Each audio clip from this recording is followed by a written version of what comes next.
I imagine that in the UK, this reaction by the United States is being welcomed. Very much so.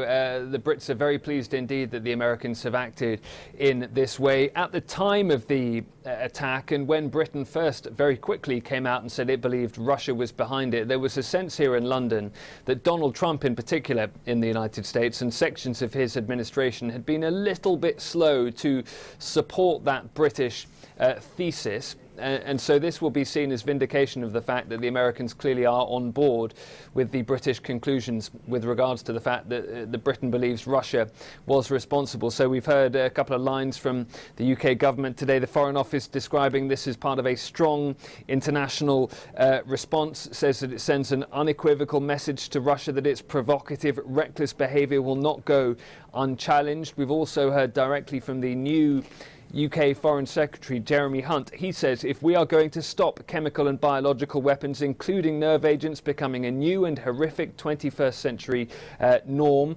states like Russia, he goes on, that use or condone their use need to know there is a price to pay. This is the crucial line. Thank you, USA, for standing firm with us on this. Now, there is a suggestion, it should be said, that there is a little bit of a difficulty inside the American administration in terms of who believes what about what took place in Salisbury, and that perhaps Donald Trump and some of those close to him aren't quite as on board with the idea that Russia was definitely behind this attack as other members of the administration and certainly senior members of the State Department. But the State Department has gone ahead with this new round of sanctions, and as I say, Britain very pleased indeed. Yep. And Olly, part of the significance of this is that it's one thing to have sanctions slapped on Russian individuals and perhaps companies, but it's quite another to direct those actions at the government of Russia. It says a lot in terms of how the United States weighs the case, for Russia having been behind that nerve agent attack in Salisbury.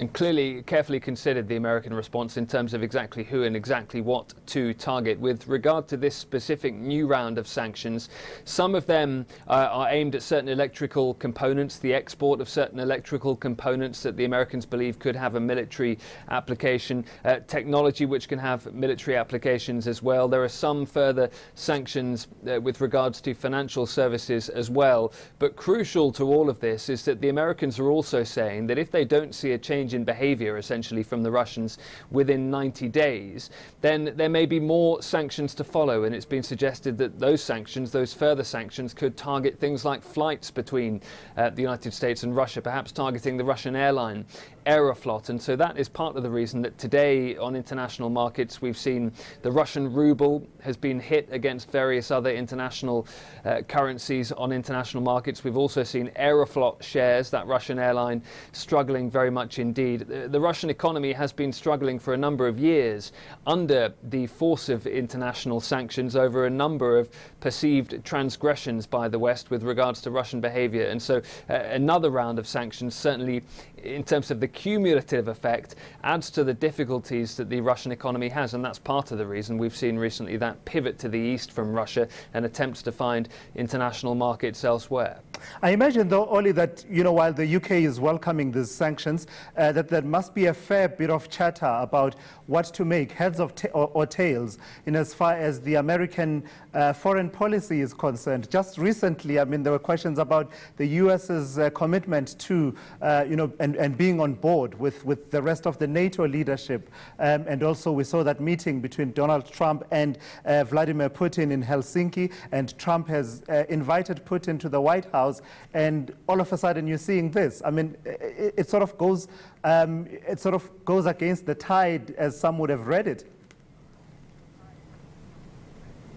Exactly right. The Russians have pointed that out specifically. They say this doesn't go along with the kind of atmosphere they thought had been created between Donald Trump and Vladimir Putin at that meeting in Helsinki, and some contacts that they have had since then as well. But in London and in other Western capitals, particularly European capitals, there's been a lot of head scratching going on about exactly what American foreign policy is these days, who Donald Trump wants to be close to, who he considers to be his allies. Remember, that when Donald Trump went to meet Vladimir Putin in Helsinki, he had just come out of a NATO meeting in Brussels. Many members of that military alliance are very, very worried indeed about what they believe to be Russian aggression towards Eastern Europe, and are very worried indeed about the idea of Donald Trump getting closer to Vladimir Putin.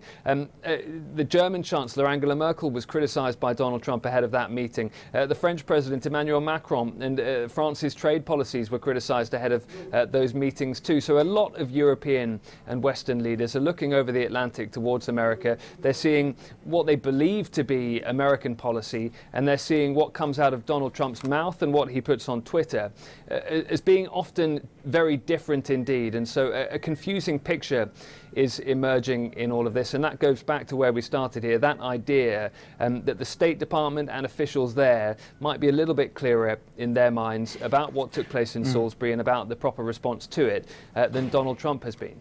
Just briefly then, Olly, on what took place in Salisbury. This was in March, and Sergei Skripal and his daughter Yulia survived the nerve agent attack, but then 3 months later there were these two people that were then exposed to it. And what is the situation now in as far as the relations between the United Kingdom and Russia? There was that recall of diplomats, and you know, the investigation was to take place. Where do we stand on those two fronts, the diplomatic relations but also the investigation?